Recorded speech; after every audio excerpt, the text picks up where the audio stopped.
Hi guys, for today's video, meron ako dyang in-slice na manok na native at saka ayan yung aking kawali, isinalang ko na siya guys. Naglagay na rin ako ng kaunting mantika, ayan.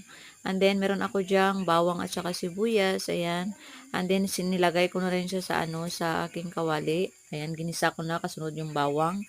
Ayan, hinalo-halo ko siya muna guys. And then kasunod ko nang ilagay yung aking in-slice na guys na chicken. Magluluto kasi ako ng tinolang manok. Ayan. Papakuluan ko siya muna guys bago ko siya lagyan ng tubig. Ayan, nilagyan ko na siya ng maraming tubig para malaga siya guys. At saka ayan, naglagay na rin ako ng tanglad para maging mabango yung aking lulutuing ulam na tinola.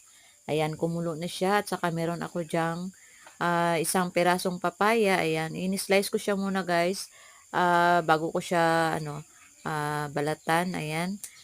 Tapos ko na siyang nabalatan, i-slicing ko siya ng guys, ng maliliit. Ayan.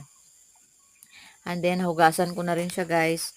And then, ilalagay ko na yan siya mamaya. Nagtimpla muna ako ng asin. And then, kasunod yung magic sarap. Ayan. Natapos ko na siyang tinimplahan guys para maging malasa yung aking ulam. Ayan. Nilagay ko na yung in-slice ko na papaya. Ayan. Masarap yun siya guys kasi native yung manok na niluto ko dyan.